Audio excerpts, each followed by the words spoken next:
Dear students, Namaste.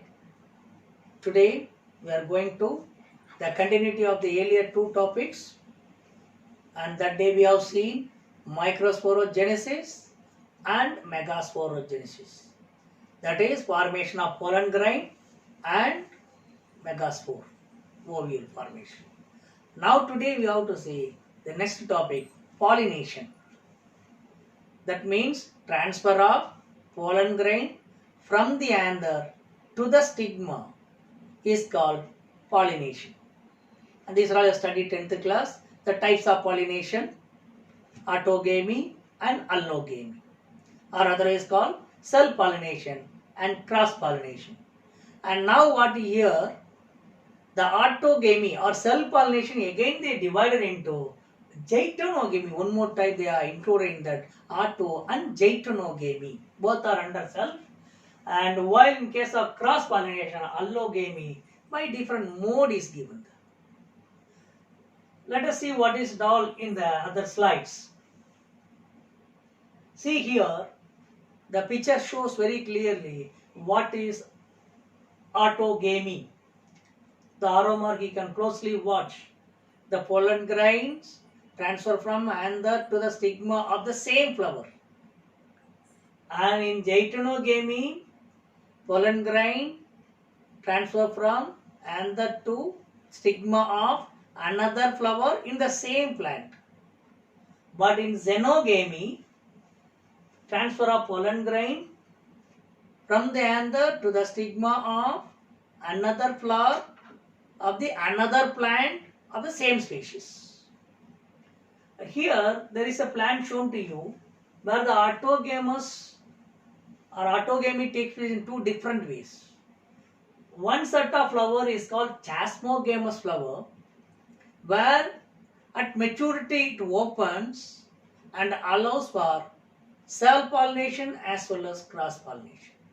But in case of another set of flower which is called cleistogamous flowers, always it closes. Even at maturity it is closed. That means only self-pollination is possible in such flowers. That means cleistogamous flowers producing assured seed set. There is no variation in the genetics. Now there are agents of pollination.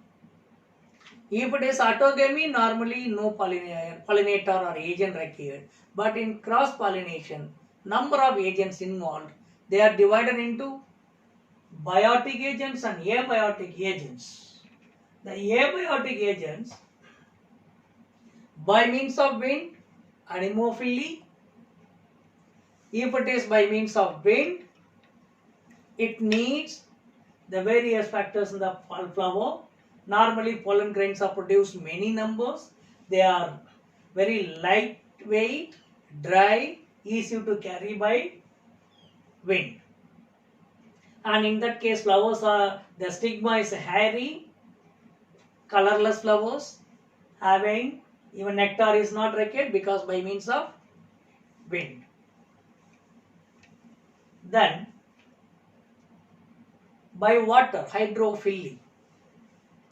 Normally the Vallisneria type of plant undergo for hydrophily, where the female flower stalk is having coiled structure and the male flower stalk is short. The male flower releases pollen grain into the water. Pollen grain float on the water. When it reaches the female, the spray it uncoils, bring the stigma at the surface of the water, and then pollination takes place. A special mechanism in Vallisneria. Auto-pollination, the female flower once again coils and go back to the bottom. And other cases also it is there by means of insects. Then it is called entomophily, where the insects involved in the transfer of pollen grains. And other cases, mainly some of the other animal like ornithophily, birds, rarely sometimes birds are involved, and chiropterophily by means of bat. This much only for you in the syllabus. The malacophily and myrmecophily is not included for. Next, outbreeding devices. So these are the mechanism to avoid self-pollination in a bisexual flower. Normally, a bisexual flower undergoes various ways to avoid self-pollination. That is the outbreeding devices. What are they? See the first two flowers shown. Can you find the differences? See the height of the stamen and style in these two flowers. That means style, height differ. In one case, the style is taller than stamen. In the other case, the stamen is taller than style. This is called heterostyle to avoid self-pollination.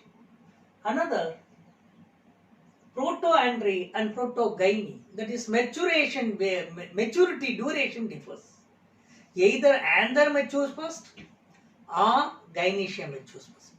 In that way they avoid self-pollination. If anther matures, protoandry. If gynoecium matures, protogyne. Similar way, self-incompatibility. So having a genetic mechanism, if its own pollen grain falls on the stigma, it do not allow to germinate. The pollen grain can't produce a pollen tube. Or they may have a self-sterility also. So the pollen grains do not germinate on the stigma in case of self-pollination.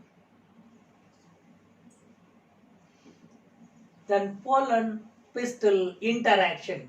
After transfer of pollen grain to the stigma, what are the various events takes place before fertilization? That means it is between pollination and fertilization. That is called pollen pistil interaction. After pollination, the pollen grain get deposited on the stigma. Normally it's a two-celled stage having two cells only. One is vegetative cell as well as generative cell. The vegetative cell only starts to form the tube cell or the pollen tube, and there are sugary substances available on the stigma. The pollen grain absorbs, then allowed to germinate the pollen tube through germ pore. And during this time, the generative cell undergo mitosis and produces two male gametes. These male gametes travel inside the pollen tube to reach the ovule. Now there is another heading called artificial hybridization. How to cross? Artificially, it is not natural. It's artificial. There are two steps in that. One is emasculation and second was bagging. So normally when we undergo artificial hybridization in bisexual flower, then we have to consider one set as a male, the other set as a female. The flower which is considered as a female, there we have to remove all stamen, that is called emasculation. At the bud stage itself it has to be done. Then it is covered with a polythene bag called bagging in order to avoid any contamination by the other pollen grains. At maturity, the pollen grains are transferred from the desired plant and hybridization will be done. Now we are going to see the fertilization process. And as we studied 10th itself, in angiosperm it is double fertilization because two male gametes are traveling in the pollen tube. You can see here the picture, first picture, how this is what we have seen in 10th class also. Pollen tube long developing, entering into egg through synergids. In the synergids, there are finger-like process called filiform apparatus. These filiform apparatus guide the pollen tube to grow towards or to reach the ovule.